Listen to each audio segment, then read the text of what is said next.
Olá, seja bem-vinda, seja bem-vindo. Começa agora mais um programa especial da OAB Nacional.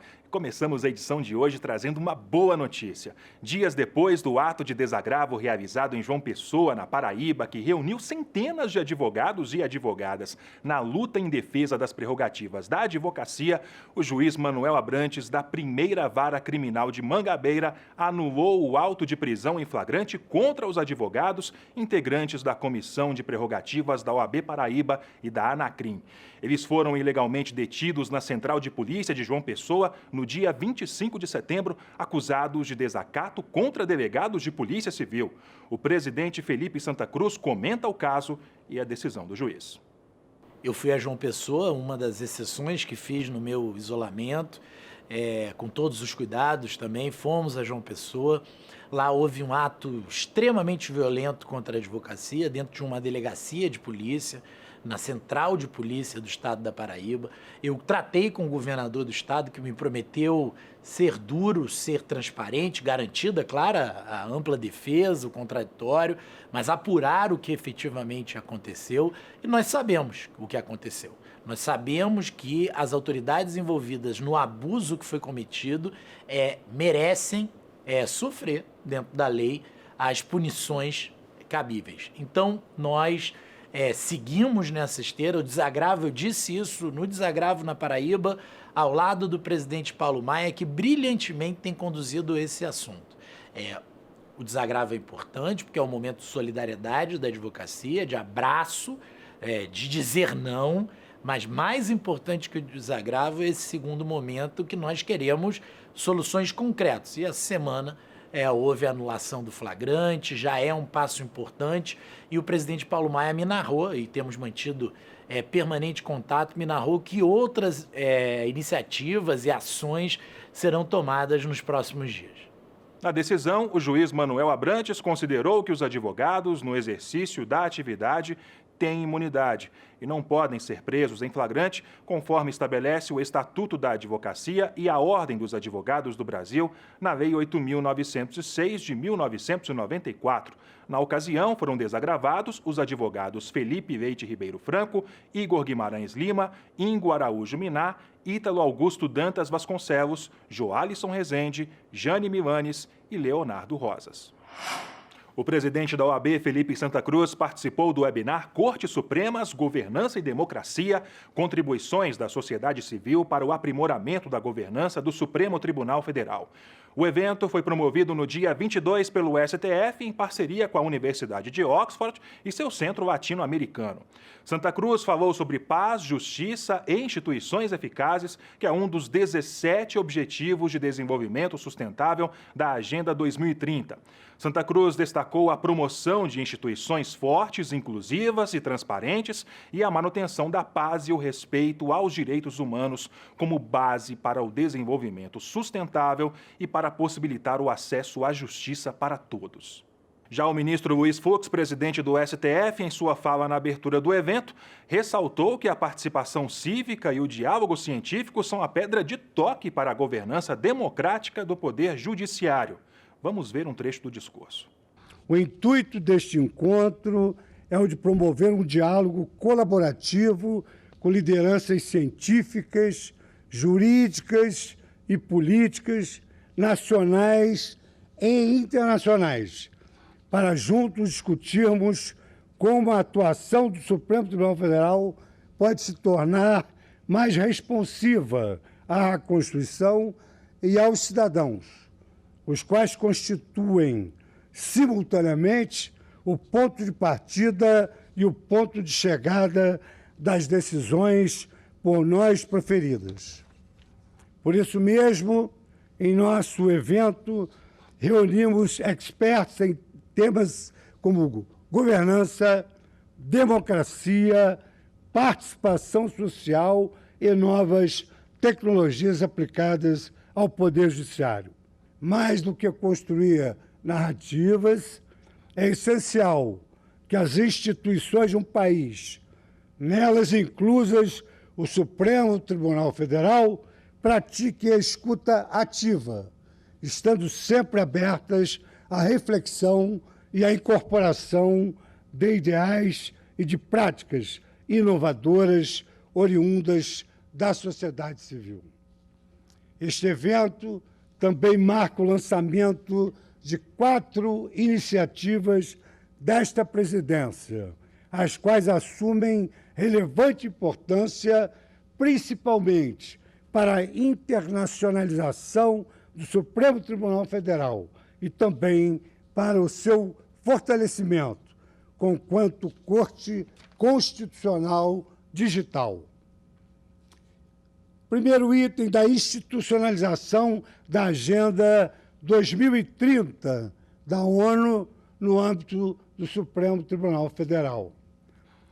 A primeira dessas iniciativas consiste na integração da Agenda 2030 ao Supremo Tribunal Federal, pensando-a como vetor estratégico para aprimorar o modo de se pensar e de se fazer justiça no Brasil.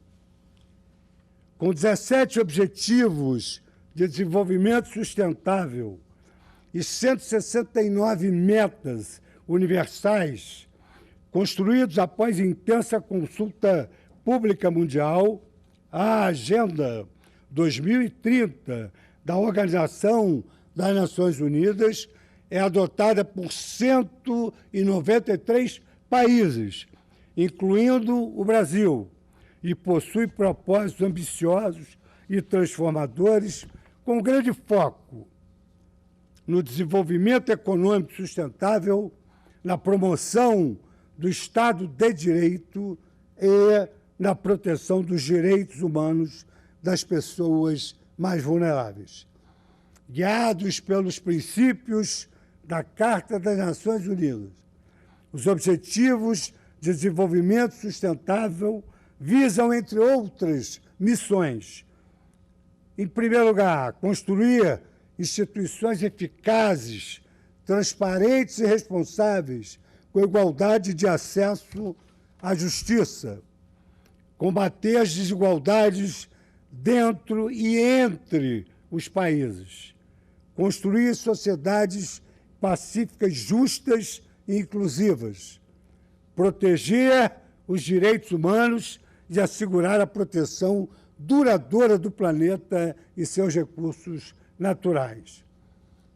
Observo que a atuação jurisdicional do Supremo Tribunal Federal, como guardião da Constituição e dos direitos fundamentais, contribui efetivamente para o cumprimento das metas associadas a cada um dos objetivos dessa agenda, motivo pelo qual entendo oportuna a aproximação entre a nossa Corte e a Organização das Nações Unidas.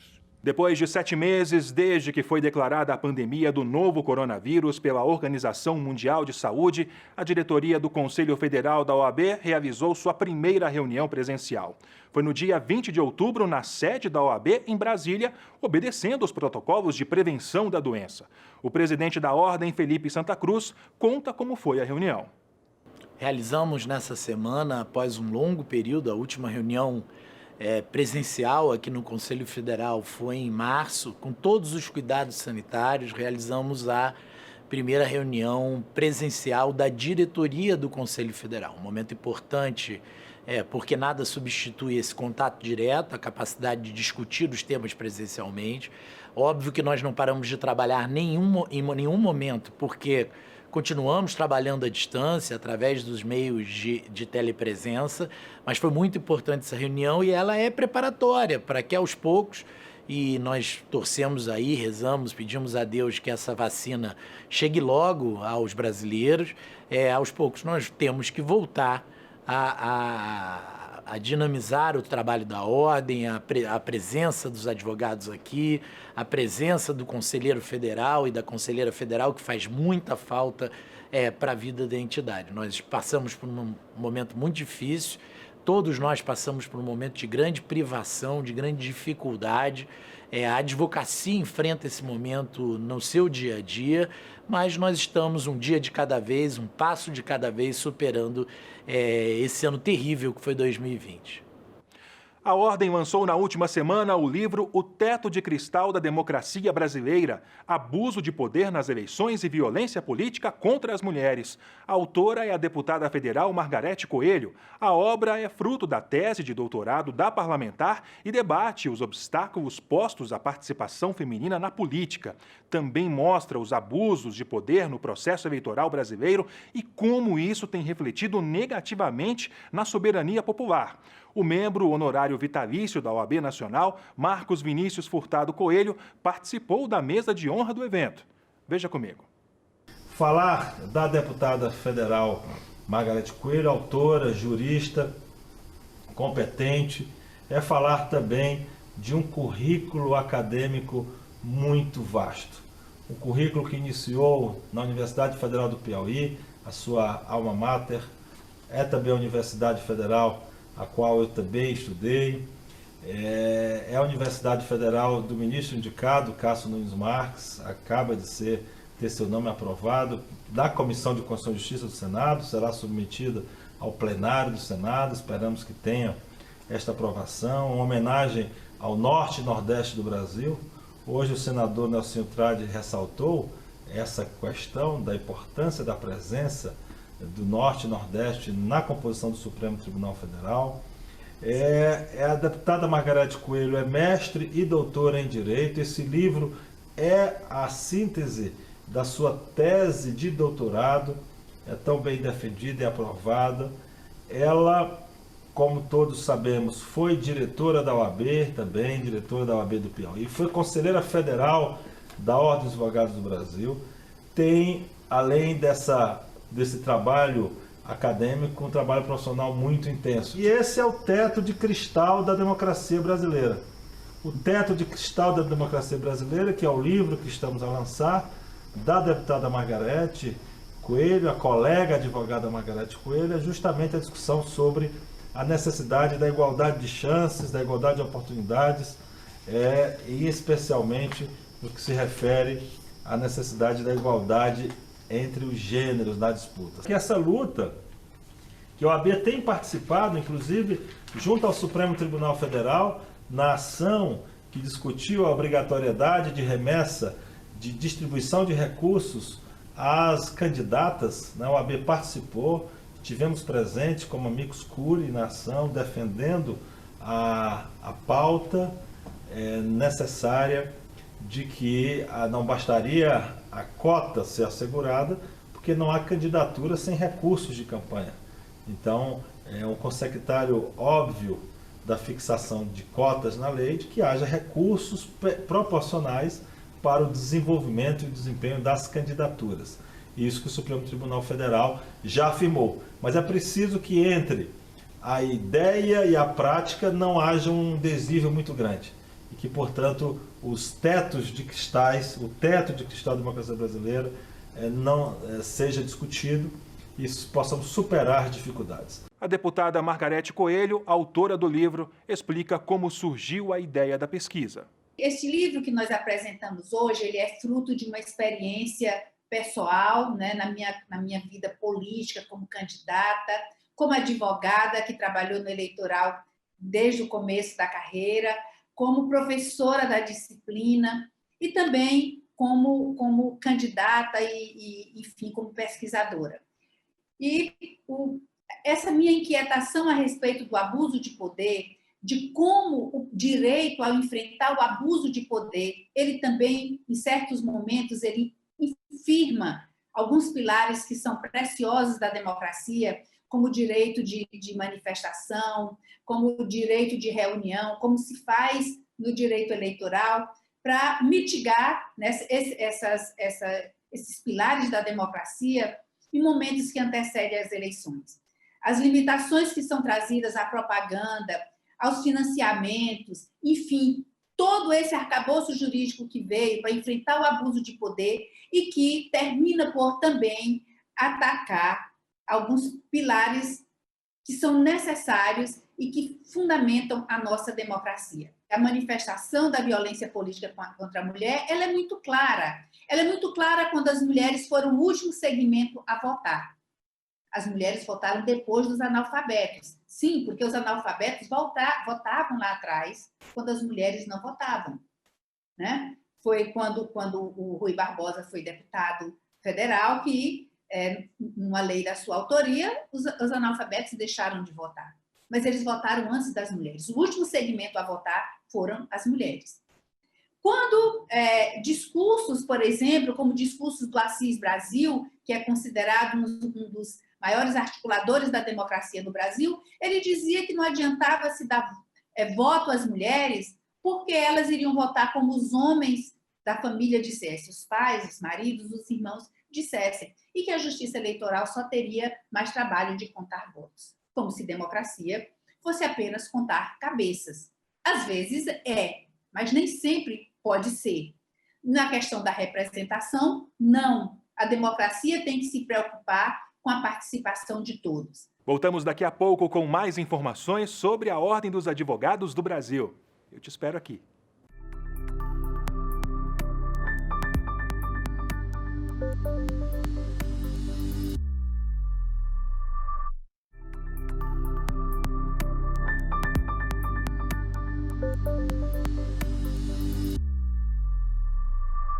Estamos de volta, encerrando a série de eventos em homenagem aos 30 anos do Código de Defesa do Consumidor. A OAB Nacional realizou no dia 20 de outubro, em parceria com a ESA Nacional, o webinar 30 anos do CDC, homenagem à advogada Ada Pellegrini Grinover. A videoconferência reuniu representantes da advocacia, da magistratura, do Ministério Público e de órgãos do Executivo e de entidades civis que atuam na defesa do consumidor. O presidente do Superior Tribunal de Justiça, ministro Humberto Martins, elogiou o evento e fez questão de lembrar a trajetória da advogada Ada Grinover.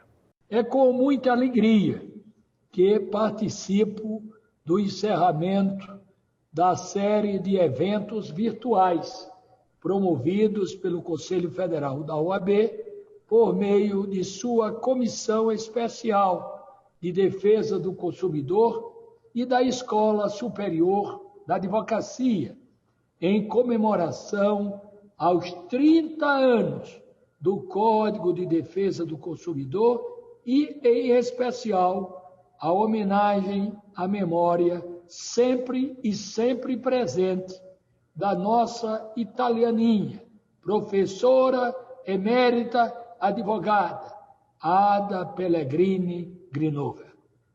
A professora Ada lecionou durante décadas na Faculdade de Direito da USP, além de ter atuado como procuradora do Estado de São Paulo e como advogada de grande e renomado destaque. Durante sua brilhante carreira, participou da elaboração de importantes leis brasileiras, entre elas o nosso Código de Defesa do Consumidor, do qual foi uma das autoras do anteprojeto. Reafirmo com segurança que a homenagem que a OAB do Brasil presta a Ada Pellegrini Grinover é justíssima e nada mais adequado do que celebrar sua memória no ano do 30º aniversário de um dos seus maiores legados. Representando a família da advogada Ada Grinover, seu filho, Lamberto Grinover, agradeceu as homenagens. Eu queria agradecer a todos que promoveram esse encontro, a todos que participaram desse encontro, em memória não só ao Código de Defesa do Consumidor, mas em memória também à minha querida mãe. Então isso, nada mais do que isso, agradecê-los a todos que participaram, aos ministros e a todas as autoridades aqui presentes. Muito obrigado. Em nota, o Conselho Federal da OAB parabenizou o novo ministro do Supremo Tribunal Federal, Cássio Nunes Marques, nomeado para a Suprema Corte após ampla aprovação no Senado Federal. No documento, a ordem diz, abre aspas, O ministro certamente saberá honrar e dignificar sua nova função, como fez durante toda a sua notável trajetória como advogado e como magistrado, e trará experiência, equilíbrio e competência ao colegiado da Suprema Corte. A advocacia tem plena confiança de que o Estado de Direito e as garantias constitucionais do cidadão serão guias do ministro Cássio Nunes Marques no STF. Fecha aspas. A OAB participou da cerimônia de assinatura e lacração dos sistemas eleitorais. O evento foi promovido pelo Tribunal Superior Eleitoral e legitima os programas que serão utilizados nas urnas eletrônicas e equipamentos correlatos nas eleições 2020. O evento aconteceu no dia 16 em Brasília. A OAB Nacional esteve lá junto a magistrados do TSE, da Procuradoria-Geral Eleitoral e da Direção-Geral da Polícia Federal. Os resumos digitais dos programas que foram lacrados, assim que forem enviados aos tribunais regionais eleitorais, serão publicados no portal do TSE para acesso e conferência a qualquer tempo. As eleições municipais no Brasil em 2020 acontecem no dia 15 de novembro em primeiro turno e, havendo segundo turno, no dia 29 do mesmo mês. Aconteceu neste fim de semana, nos dias 24 e 25 de outubro, a entrega da 42ª edição do Prêmio Vladimir Herzog de Anistia e Direitos Humanos. A premiação selecionou trabalhos nas categorias Arte, Fotografia, Produção Jornalística em Áudio, Produção Jornalística em Vídeo, Produção Jornalística em Multimídia e Produção Jornalística em Texto. Acesse o site da OAB Nacional em www.oab.org.br e conheça a lista dos ganhadores. A notícia agora é para você, estudante de Direito. A Ordem dos Advogados do Brasil prorrogou a validade da carteira da OAB para estagiários inscritos na Ordem. Com a decisão, os estagiários terão a possibilidade de se manterem nos seus empregos enquanto não puderem acessar os quadros da OAB. Os procedimentos para a prorrogação serão definidos por cada seccional da Ordem. Termina aqui o programa especial da Ordem. Obrigado por nos acompanhar. Para saber tudo que a OAB Nacional está fazendo, é só seguir a gente nas redes sociais. Você também pode rever este e outros programas no nosso canal no YouTube. Até mais. Tchau.